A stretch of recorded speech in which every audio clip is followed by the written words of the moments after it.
Okay, so good morning. Welcome to Gemara Brochos, chapter 9. So we'll just quickly review what we did yesterday. So the first thing we mentioned is that when we see a place where a miracle happened to the Jewish people, so there's a special blessing. In the Gemara, we're going to discuss when we get there, a miracle happened to an individual. So there's no obligation for other individuals to say a blessing there. But the question is, perhaps does that individual say a blessing? We'll get there. Then we spoke about if we see certain out of the usual natural phenomena. So for example, shooting star, earthquakes, powerful thunder, thunder, unusual winds, like a hurricane, a cyclone, these type of very strong winds, or lightning. So then we also have a bracha that we make. It's about Hashem's power. Then we mentioned if we see certain things that just are awe-inspiring in the natural world, things that fill us with awe for the Creator who created these incredible things, like majestic mountains, hills, rivers, deserts, the ocean, various things. We had a small discussion about this special blessing on the Great Sea. What is that? So as we mentioned, generally, the accepted opinion is it's all the ocean, right? Because it all joins up. Even though primarily it's the Mediterranean, but could even be, according to the opinions, to say it's on the Mediterranean, it's all the other oceans as well, because it all joins into one body of water. So this would exclude landlocked seas like the Red Sea, the various things. Okay. Then we mentioned good news. So if it rains when we need it, we say a bracha tov meitiv, and then we said if we hear and on other good news also, and if we hear a sad or not positive news, then we also say a bracha baruch dain hu emes. So that's where we then we also said we build or buy a new house, or we get new kalim. So as we said, kalim means clothes, furniture, utensils, various things. We say a shechionu. And just to recap the last discussion that we had, so we mentioned that Taisa says that the shechionu has to be on something significant. So it's not like, someone bought a new pair of socks, or something, unless that's very significant, right? So then we mentioned the Rosh. Yes, Ben. I wanted to say, I was thinking, I didn't see a blessing if you see a eruption of, you see lava and ashes spewing out. It's quite a scene. That would go under the same blessing as the earthquakes and the various things. Earthquake? Yeah, that would be that same. Not because it's an earthquake. I'm just saying, but that it's that same blessing. I see. Thank you. Yeah, no, you're welcome. Then we said the Rosh says significant is dependent on the person, right? There might be someone who has very little, and therefore getting something, relatively simple is very significant for them, while someone who has everything, even things that are significant for others, is not significant. And then we finished off that essentially today we very rarely say shechianu on new things, because Baruch Hashem we're spoiled. I mean, it's not Baruch Hashem that we're spoiled, but Baruch Hashem we're in the position to be spoiled, that we live such a high standard of living relative to people of the past, and getting new things is not that exciting, and we have lots of changes of clothes and So that's it. So we are up to, we're in the Mishnah. Can I ask one more question before Please. we go on? Please do. Part of what, so we say a bracha, a blessing on good and bad things. Now, we can't differentiate between, what about, the whole idea of a catastrophe, whether it's a catastrophe that befalls all humanity, non-Jews, or Jews. I mean, that clearly has been something that we've had to deal with and we continue to deal with, especially with the Shoah. So I guess we have to be non-judgmental of Hashem and be thankful for Hashem being there, just to have that discussion, okay? Yeah, so that's that bracha daina emes that we finished off with yesterday. That blessed is God who's the true judge. So in other words, non-judgmental. In other words, correct? Well, in other words, we can't be judgmental of God. Well, you can be anything you like. That's the truth. But Okay. at least in this bracha, we're saying that on a certain level, it's the emes. It is the truth. It's the right thing under the circumstances. So that's essentially the blessing. So we're not saying blessed is the God who does hidden good, although there might be a hint, theological discussion in that. But we're saying who's the true judge, the judge of truth. In other words, this is the right thing for the moment. And without getting too sidetracked, but it's maybe worth mentioning, we're in the 9 days, so let's just give a very extreme example. So you have, for example, there were situations, let's say in concentration camps, and people smuggled in, a pair of tefillin or something. And people would line up behind the barracks secretly. They'd give up their small amount of rest time, sometimes trade their day's rations for the ability to be able to put on tefillin. If they got caught, they'd be executed. It was the most risky and terrible thing. Now, quite possibly they weren't even obligated under those circumstances. But leaving that aside, just think of the spiritual growth of those people. I mean, to be able to do that, to give one's small rations away, to put on a pair of tefillin, this is something absolutely incredible. Now, I'm sure if we wanted to grow spiritually, and we said we wanted to set up a plan with God to give us a crash course in spiritual growth, I'm not sure any of us would choose that particular avenue. But nevertheless, and again, this to the pressures, because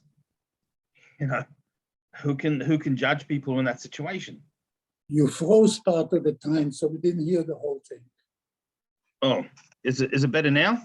Yeah, Yes. it's better now. But there was a lapse as you were explaining that process. Right. So I was saying, if we were going to choose, if we were going to ask Hashem to give us a crash course in spiritual growth, we probably wouldn't have chosen that particular path, that particular choice. But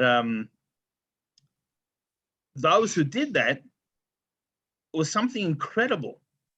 And, as horrible and as terrible and the suffering, but the net gain for them was positive, again, without trivializing it, God forbid. But, there are people who go on business trips, let's say to third world countries, and they suffer all kinds of, there's not proper plumbing, perhaps, they go through hardships that they would never normally put up with in order to make a high profit. So if we sometimes, what often happens, people get too caught up that anything bad is obviously a punishment. God's out to get us, God forbid. But we have to understand that God's not a 2-year-old. It's not do what I say and I give you a candy. And if you don't do what I say, temper tantrum.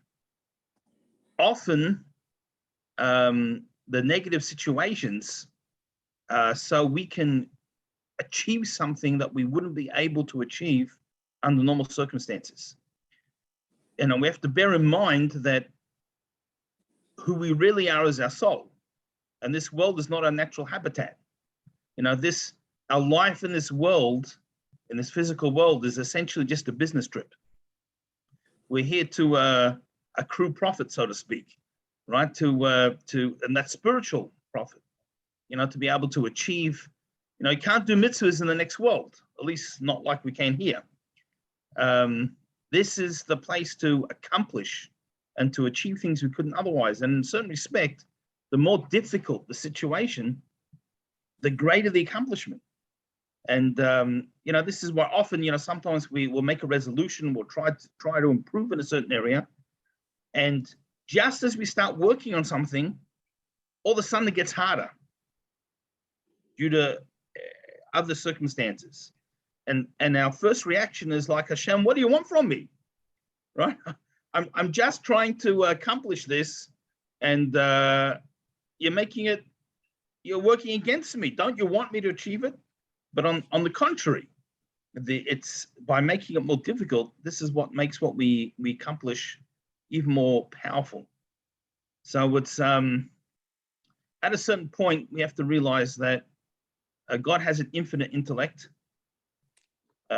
Even the most intelligent human being has a finite intellect, and as intelligent as we can be, we'll never understand everything. We can't understand everything that Hashem does or achieves, or implements. And so at a certain point, we just say, Baruch Leina Emes. In other words, this is the true judge. In other words, we know ultimately this is the right thing under the circumstances, even though we have no understanding or appreciation for how it could be the right thing. So I don't know if that answer your question a little bit. Yes, it does. For me. Rabbi, I have a question. That statement that Hashem is the true judge applies to what we perceive not just as bad, but as good as well. So it would seem to me that would be a universal bracha, be it a good or bad situation or circumstance.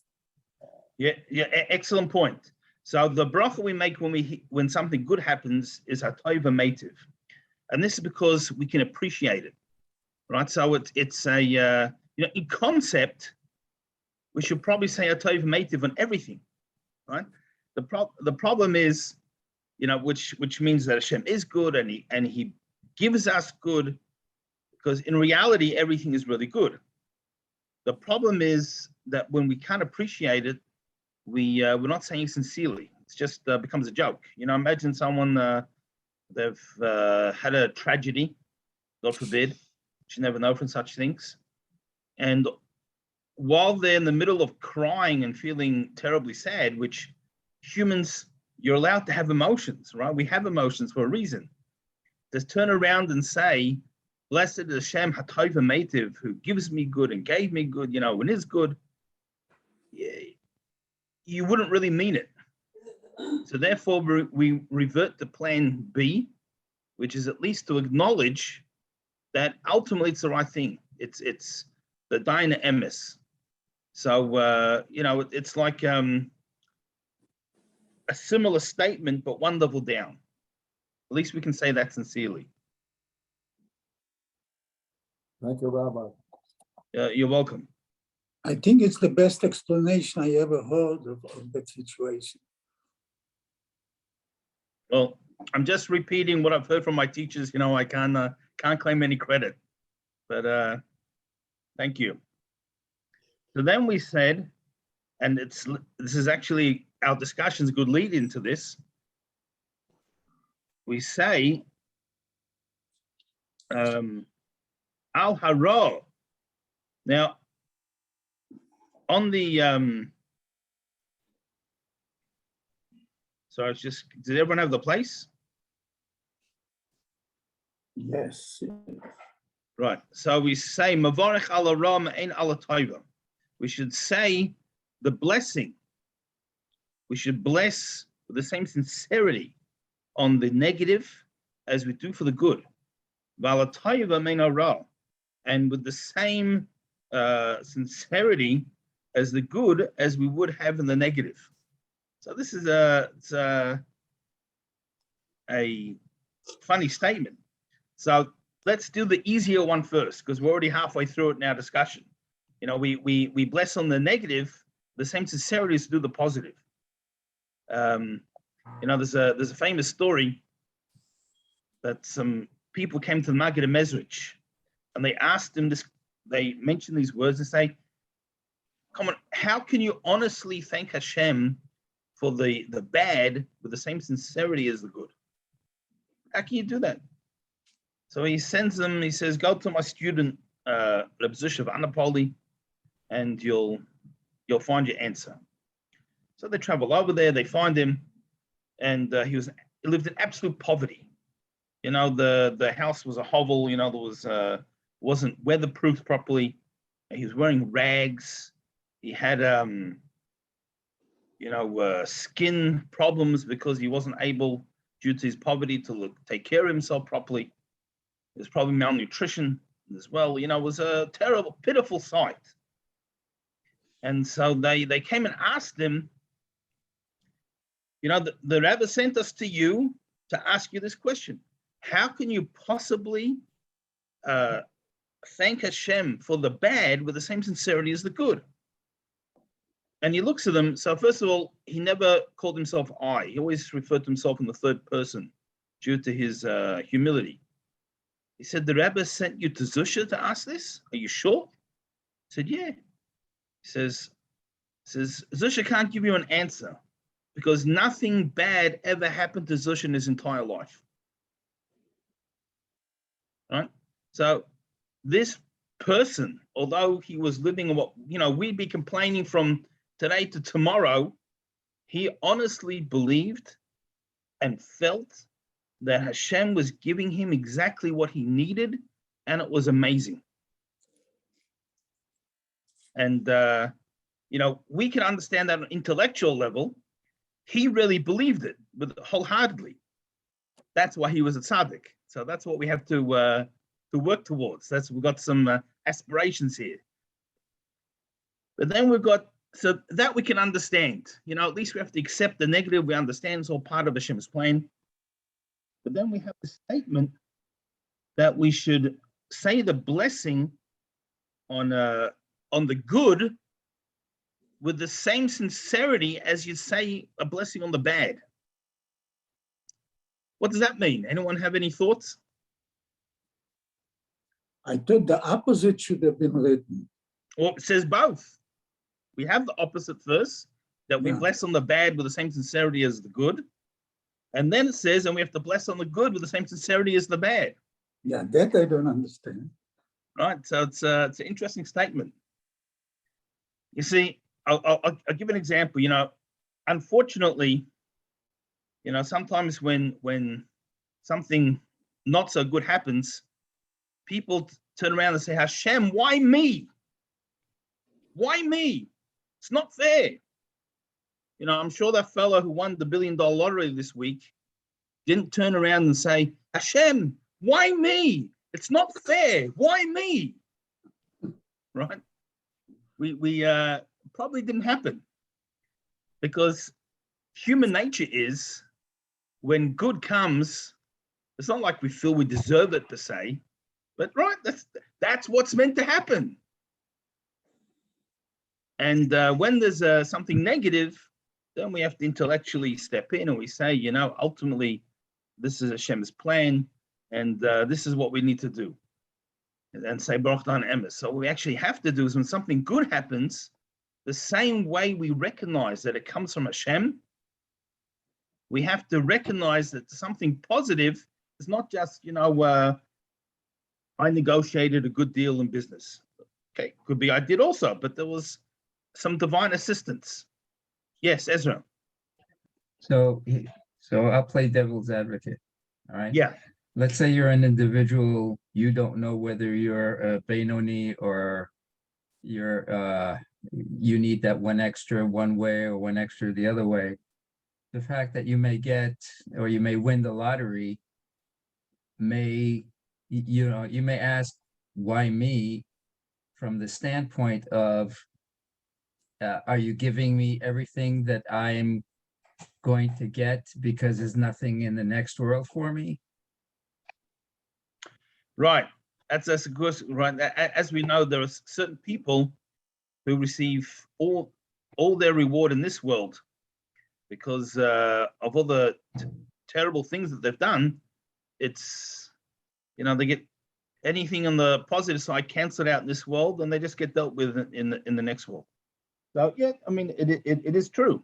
It is true. One could have that thought, but I was just using an example. That human nature is, we often don't straight away think of God when something good happens. We just think, oh, excellent. And even often when we say Baruch Hashem, often it's just like an automatic reaction, almost like a lip service. So I was just telling us that the same way that when a calamity happens, God forbid, that a person stops and they have to really internalize, as terrible as this seems, ultimately this is part of God's plan. Ultimately, this is the right thing. And then they say that bracha baruch daina emes. The same thing has to apply when something positive happens. It shouldn't just be, oh, Baruch Hashem Atova Meitiv, I'm a hero. We have to really stop and think. This is part of Hashem's plan. This is what, this is for whatever reason, it's part of the divine process. And to really thank Hashem with that same acceptance and sincerity of God's plan. So, but a good point that you made, sometimes, wealth isn't always the best thing. We had a few weeks ago on the Parsha, Bilam gave all these blessings. And of all the blessings he gave, the one that we mentioned in davening is the Ma Toivel, which has two meanings to it.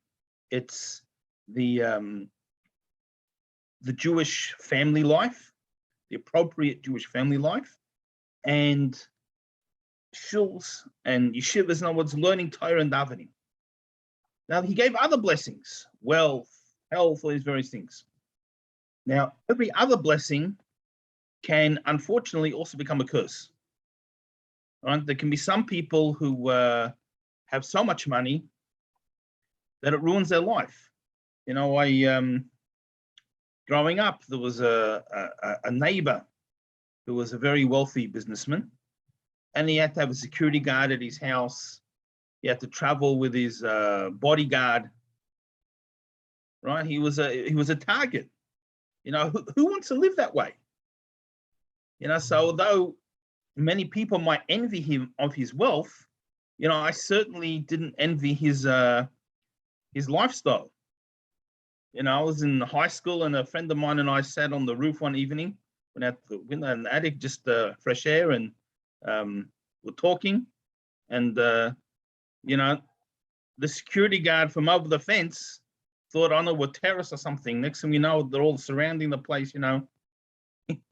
Just went out for some fresh air. Weren't even looking towards their property. So who wants to be so paranoid? There can be one of the problems with the pre-flood era is because they lived such a long life, they never shared. They, someone was doing research, they didn't have to collaborate because they had 500 years to keep working on it themselves. So it led to selfishness. So even long life and health can potentially, okay, of course we all want all these things, but all other blessings in potential could become negative. The only blessing that can never be negative, you can't have too much of, is wholesome Jewish family life and starting Torah and various things. it can never be negative, can only be something positive. So, that was just it was that point. Maybe it's best not to win the lottery. And the truth is, the fact that I don't know if people here bought a ticket or not, but the fact that those of us who didn't win means that for us, the best thing is that we didn't win. For us, it's not good to have that. That person it is, ultimately. Most people that won lost it right away anyhow. Yes, yeah, it's happens often. It's okay. So they are those blessings. Now we're going to speak about making a blessing that or a prayer that can't help. Right? So except for the blessing on the miracle which happened in the past, and that's going to be the first question the Gemara asks, like why, in other words, what is the source of making a bracha on something that happened a long time ago? And we'll get there when we get there. But everything else is on the present. Rabbi, what page did you say you're on? We're on Nun Dalet Amud Aleph 54a. If you're using an art scroll, it's 54a2. The only thing I'm not sure that I understood is when they say Tza'ak L'Shavar. Yeah, so that's what we're going to say. We're going to speak about now. Yeah, that's what I thought. Right. So everything, all the blessings we said until now are current, the present tense. I've acquired a new house. So at this moment I acquired it, a shechianu.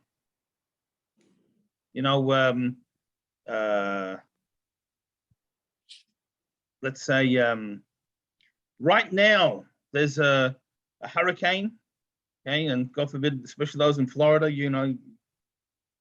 shouldn't get too many of those, but it's something incredible. I mean, you witness it. It's you see the power of nature that Hashem created. So you say a bracha at that moment, it's happening. So all the blessings are current, it's present tense. However, what about the past? So we're going to say, but to cry out over the past is a waste of time. Now, notice it says cry out and not bless, because to bless over the past, in other words, to be thankful, is good, right? One can be thankful. Now, to cry out means to change what we have, right? You Complain, can't, maybe.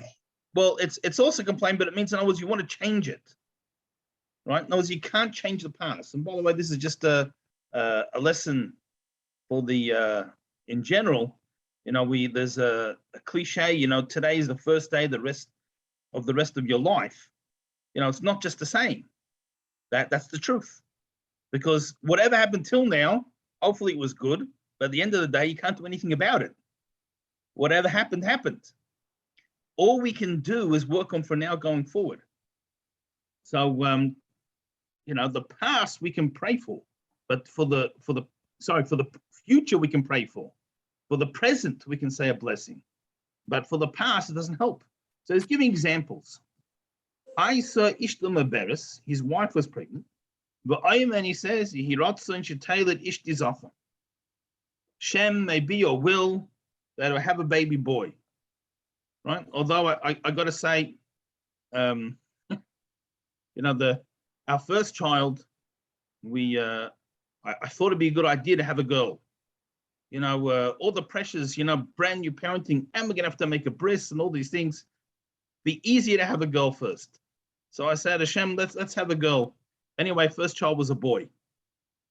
So then the next time I thought, wouldn't it be nice if we had another boy and they'll be right close of age next to each other and they'll be good friends. So then we had a girl. So then I thought, well, let the next one be a girl. Let's have two girls next to each other, be good friends. And it was a boy. So after that, I gave up. But, not having kids, you just gave up. asking, that's it. No, well, gave up deciding what it's going to be. Have 11 kids, Canaan. It's 6 boys and 5 girls, and son-in-law, 3 daughters-in-law. Baruch Hashem. Good But news. your grandkids, it's by the way, you're not meant to count grandchildren. Just those who are grandparents. But anyway, so whatever reason, in other words, at a certain point in the development, it either is or it isn't, right? It's either male or female. You can't change that. So this is what he's saying. So Hari Zoit for the Shav. This is a tefillah for nothing. It gives another example. Aye Baba Derech, he was traveling, he was on the trip, and he heard the sound of screaming. In other words, something terrible is happening in the city. And he says, Hashem, may be your will that that's not happening in my house. So how is that for the shaf? That's also a prayer for in vain. There's no, because it's already happened. Whatever the screaming is about, it happened already. That's why they're screaming. Right? It'd be like sometimes I noticed there was an ambulance going by. It was in the direction of someone's street, and he says, "Oh, please let it not be my house." Okay, well, it's too late. Someone called the ambulance. Wherever it happened already. And I think it's better to hear the screaming than not to hear anything. That's true. That's true. Well, it depends who's screaming, the bystanders or the other people. It's having said that though, without getting too sidetracked from Gemara, sometimes being relieved when it's not your house is also not the best. There was a Rebbe Melech of Lezhinsk used to often go into a self-imposed exiles. And one time he comes back to his town, and his neighbor runs up to him and says, Rebbe Melech, you got to come quick. Everyone's in shul davening. He says, your son it's a life-threatening situation. His life's in the balance, and the whole town is there davening. So he runs to the shul and he starts davening, but he very quickly realized that it actually is not his son. It was a boy a neighbor, lived in the same block or whatever it was, with the same name. And he said, phew, my son's not in danger. But then he straight away caught himself. And he said, what am I relieved for? There's still another Jewish boy who's in a life-threatening situation. Why would I say phew? So with that, he realized that he hadn't worked on himself enough, and he went straight back to exile without even going home first, to work on himself. Now, I'm not suggesting people go into self-imposed exiles, but it just since we're mentioning a cry, please not let it be my house. Although that is the first reaction, but we really don't want it to be anyone's house. Right. But anyway, it already happened. So on this, we have a question. Does anyone know of a story in Chumash where someone prayed and the sex was changed of the child? Anyone familiar? No. Leah. Leah, correct. So what happened was, it was known prophetically that Yaakov was going to have 12 sons. This is why Leah, by the way, got so excited. And they also knew prophetically that they were going to have, is going to have 4 wives. So this is why she got so excited, first of all, when she had a 4th son, because she's got more than her share. And, she ended up having half. But at this stage, her sister had only had 1. And there's only one more, her sister Rachel only had one son. And there's only one more son to come. And is that the question with the Dudaim? Yes, that's exactly what happened. right? Some brought the flowers, but anyway, cut a long story short, Leah became pregnant. She realized it was going to be a boy. She's now going to end up with 7. The maidservants have 2 each, and her sister's going to have 1. And she prayed, and she asked Hashem to help out. And she had a girl instead. She had dinner. That's what happened. So here the Gemara is saying it's a false prayer. On the other hand, we see it happens. Any suggestions how to reconcile this? Well, her sister had a son that was a positive for her. Correct, but how do we reconcile the concept of it's a prayer in vain? In other words, seemingly it's useless, and yet we see it happened.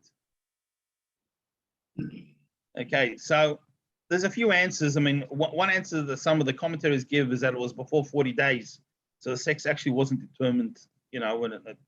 But there's something else, although there's a concept that people don't go before their time is up. Now, there was a lot of time on earth. Most people don't, dance in the freeway and say, well, what have I got to be worried about? It's, if my time's up, it's up anyway. If it's not, I'm perfectly safe.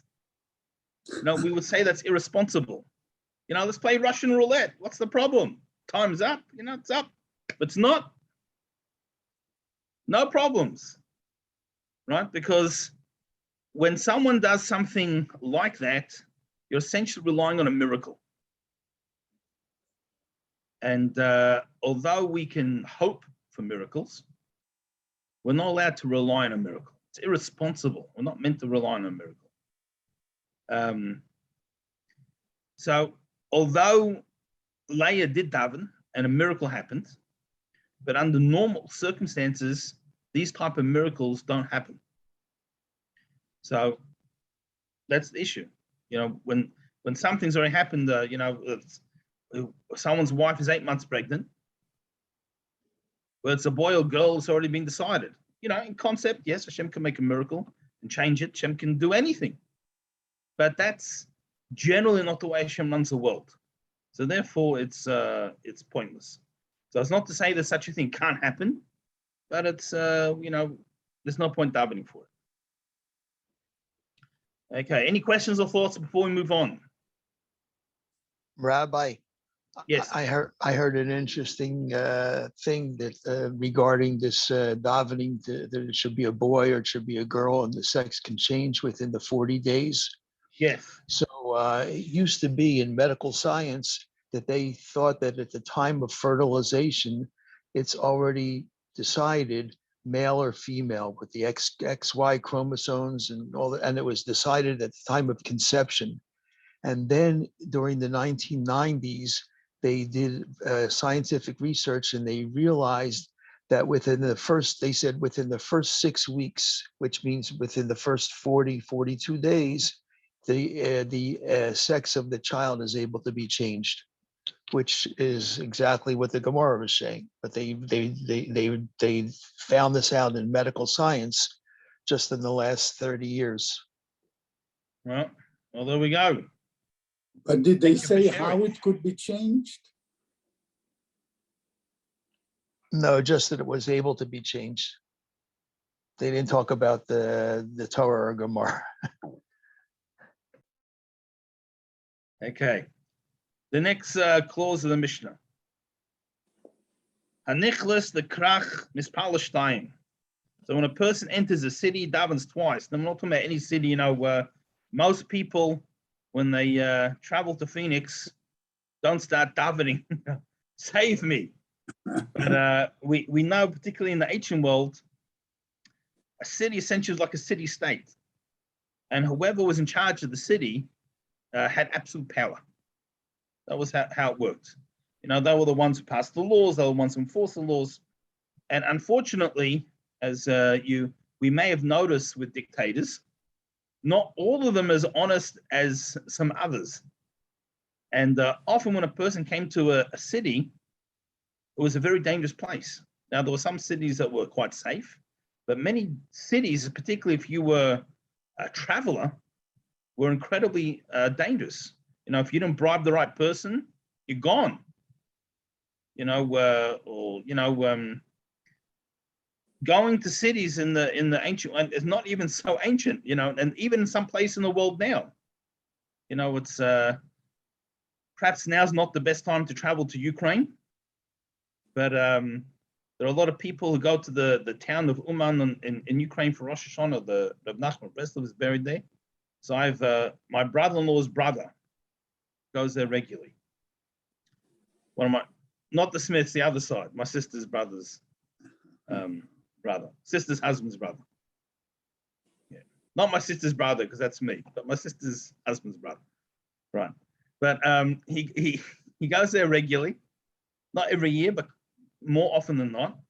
And till now, if you don't give a few dollars to the customs when you come in, you're there for hours. They start going through your suitcases. They give you a hard time. You know, you have to, in your passport, when you hand your passport, there's to be something in it. Right? So that's, you know, we see even today, you know, business in China, or, you know, going there, you know, there's, you know, these type of things is part of the business in many places.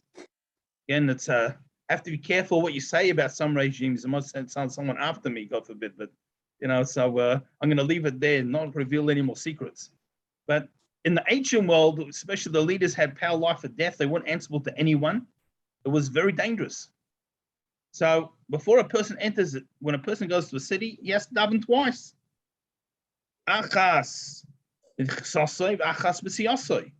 once when he goes in other words, please Hashem, protect me when I get there, and also once on the way out. And there's actually a discussion amongst the commentaries. Is the way out a prayer to get out safely? Because again, you have this, you know, the equivalent of customs, or is it a prayer after you left to thank Hashem for that you were, you know, you were safe while you were there, you know, you made it out.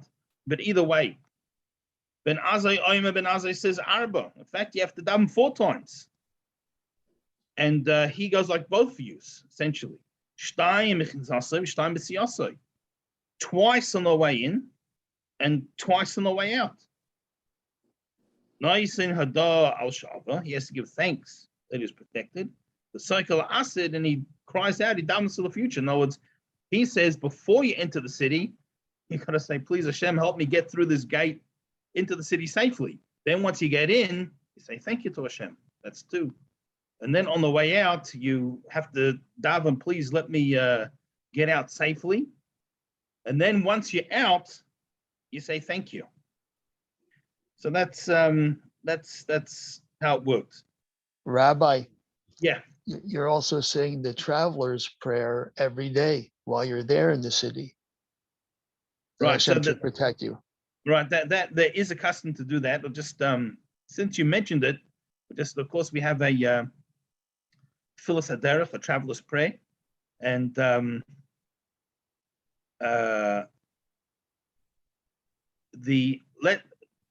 wasn't planning to go into it, but since it's been brought up, we'll first say the halacha, then we'll say the custom. So the halacha is you say it each day, you're actually traveling, like moving. So let's say, for example, let's say I was driving from Phoenix to Florida. So it's going to be more than one day.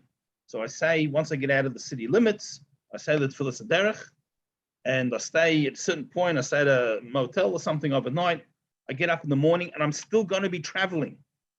So when I start traveling again, I say the Tfilas Haderech again with Hashem's name and everything like that.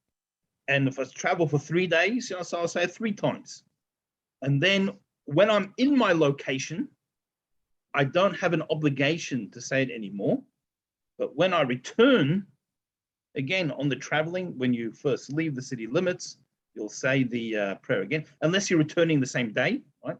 When you return the same day, it's included in the original blessing. But if we're going a few days, then again, each time you stayed overnight and you leave on the trip again, in other words, you're traveling again, actually physically moving, then we say it again with Hashem's name. So that's the halacha. There is a custom, and it's amongst many other people, the Chabad custom, that even in your location, you'll say this prayer without Hashem's name. So I went to Florida, I'm there for a week. So each morning after davening, whatever, I'll say it without Hashem's name as a custom. But that's not obligatory. I mean, so that's the, so yes, so we do say Tfilas Derech, and that's included. We have this. So this particular clause in the Mishnah is speaking about not the regular Tfilas Derech, it's an addition. So this might be today, more, today we don't have cities like that. We might have parts of certain cities, many cities have certain areas or streets where it's a no-go zone, especially at dark, after dark. So maybe a person had to go there would be the same thing, right? It's ruled by a gang, which is essentially what these cities were like. But, a similar situation today, sometimes reporters go into war zones or different things, from the media. So such a person, that's the go. In other words, it's when you're going into a dangerous situation. So we've just been told that you need to daven. You can't just need to daven to Hashem, and you need to thank Hashem. Okay.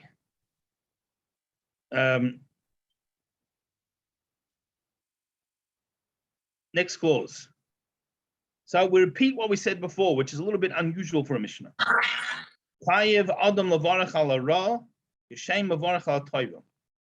We are obligated to thank Hashem for the tragedies, for calamities, for terrible things, with the same sincerity, the same way that we have to thank Hashem for the good. Now, we're being told why.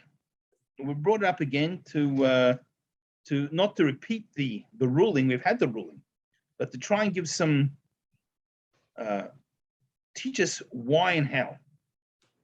So why would we thank Hashem for the bad? Shnei Mazah says, "V'ahavta Hashem Elokecha." We say this in Shema. You should love Hashem your God. V'chol levavecha v'goyma. First it says, with all your hearts. Right? Often it's translated as heart, with all your heart. But if you are familiar with Hebrew grammar, you'll see it's hearts, right? And we're gonna mention. So what's the hearts? It says b'shnei yitzarecha, with both your inclinations, b'yetzer toiv or b'yetzer hara, with your good inclination and your evil inclination. Right now, often we kids books and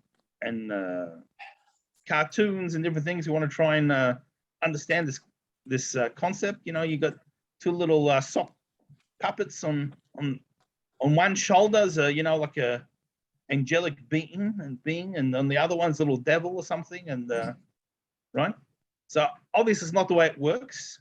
As a matter of fact, if you honestly see a little angel sitting on one of your shoulders and a little devil sitting on the other one of your shoulders having a conversation with you, please speak to me after class. I've got a few suggestions. Okay. But we understand what it means, right? We are a composite being. We are on the one hand, a godly soul, a piece of God, with pure spirituality.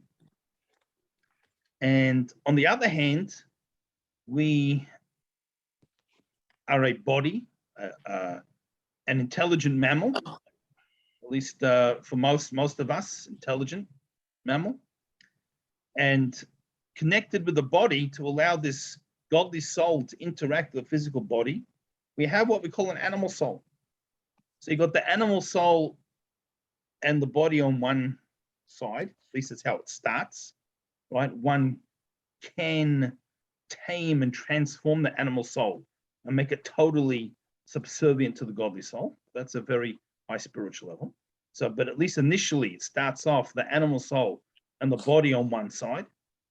and the godly soul on the other side. Now, just to sort of, again, it's a Gemara class, so Hasidic stories don't normally go in, but just to help understand this idea. There was a Chassid came to the Tzemach Tzedek, and he complained to him that he, when he davens, he has terrible lewd thoughts come into his mind, and he wants advice how to fix it. So the Tzemach Tzedek says to him, good job, keep up the good work. So he's a little confused. He just said he has the most terrible thoughts, and he gets told, good job. So he thought the Rebbe didn't hear him. So he asked again. He says, I did some advice. I have some terrible thoughts coming to my mind during davening. So again, Tzemach Tzedek tells him, keep up the good work. He's totally confused. He says, could the Rebbe please explain to me? I told the Rebbe I have these terrible thoughts, and the Rebbe's telling me, good job. So he explains to him, Tzemach Tzedek explains to him what's written in Tanya. It's others for him also. Says that his grandfather wrote in the Tanya that if someone had a bad thought or lost concentration in davening,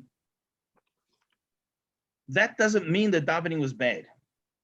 If they only had one soul that davened and did other things, you're right, it either does this or it does that. The problem is we have two souls. And so what happens is essentially like you have one soul davening, it's like one person is davening, and there's another person, like the next door neighbor or something, trying to distract him. That's what the animal soul is like.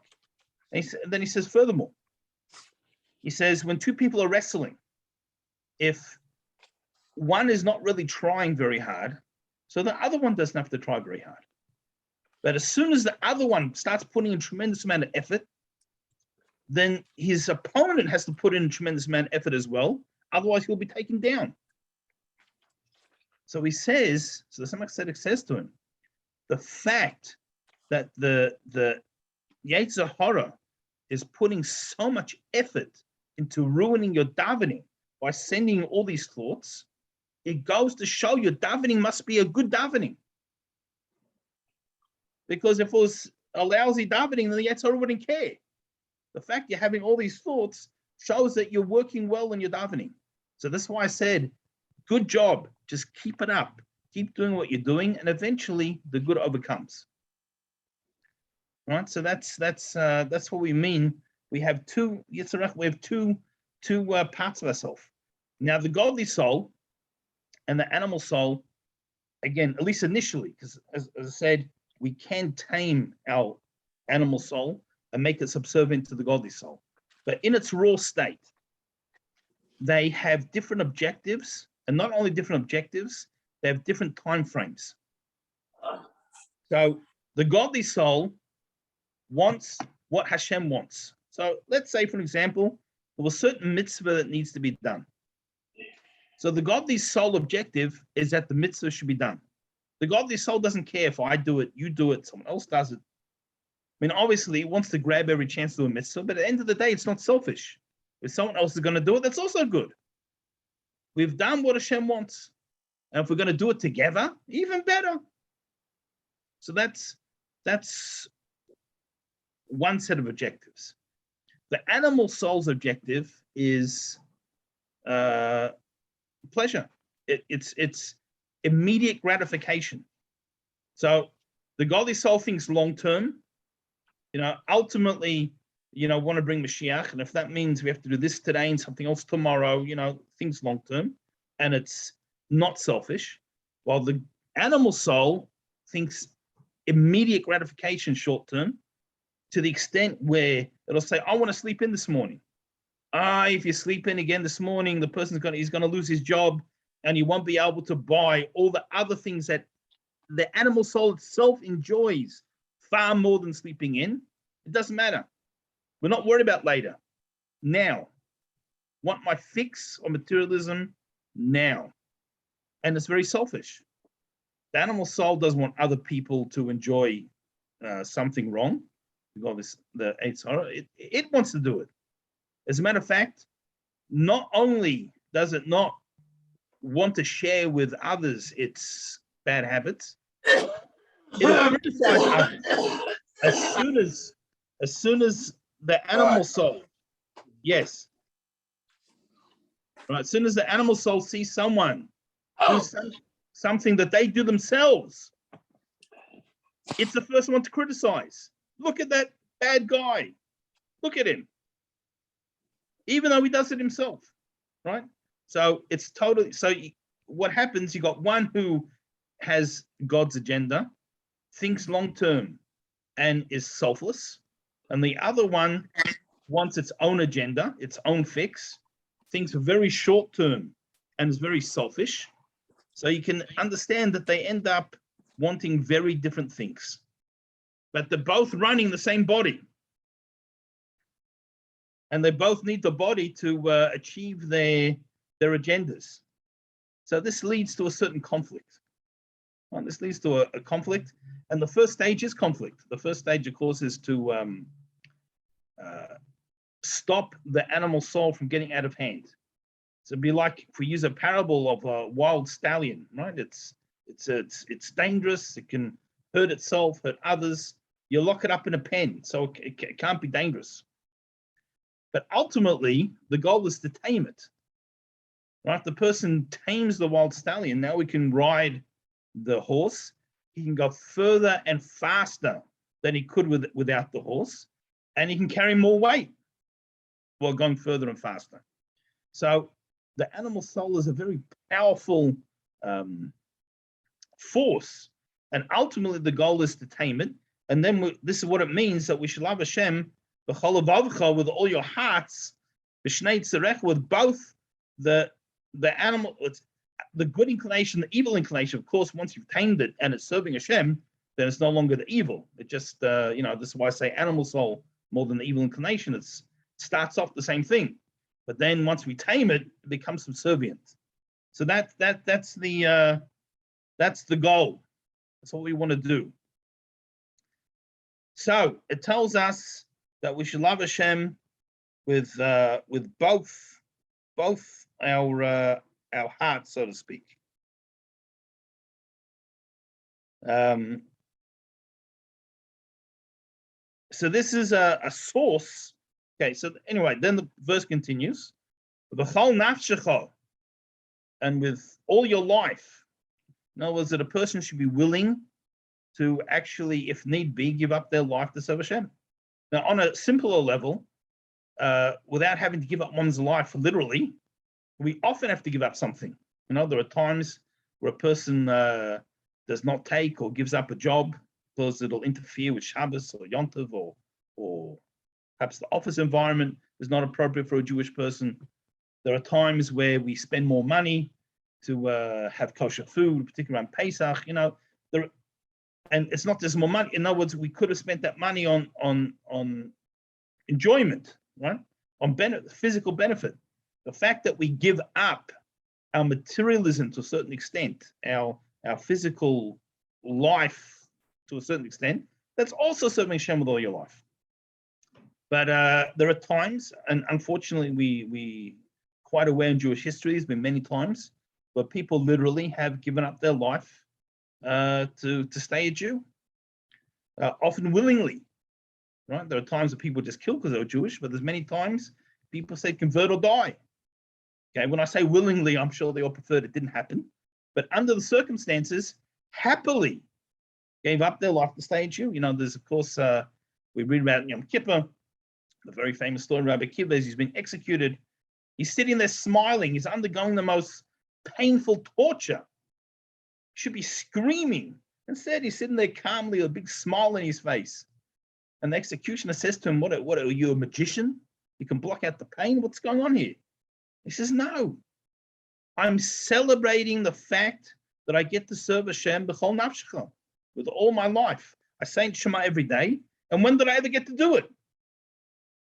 So I finally get the chance to do this mitzvah. I'm overjoyed. Right? I don't know that all of us would sit there calmly smiling, but that's what made him Rabbi Akiva. And just to finish off, it says with all your life, even if it takes your life. And literally with all the lot of things, means all your resources.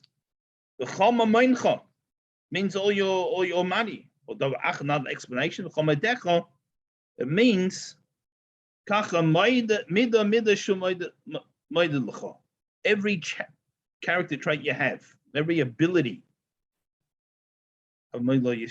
Just we're going over time, so we'll continue tomorrow. But just the last thought, there's a first question always comes up. It just said you serve Hashem, you'd be willing to give up your life. So it needs to say give up your money. Because unfortunately, some people, the money is more important. The burglar says, your money, your life. And they go, but anyway, we'll discuss this more tomorrow. I'm thinking. That's right. What are you doing this afternoon, Rabbi? This afternoon, God willing, we're going to start looking at Eicha, book of Eicha. It's going to be one session, so we'll just do bits and pieces. Thank you. A little introduction. Have a wonderful Thank day. you. We'll see everyone a little bit later, God willing. Mitzvah Hashem. Thank you. Take care. Thank you, Rabbi. Thank you. Have a good day, everybody.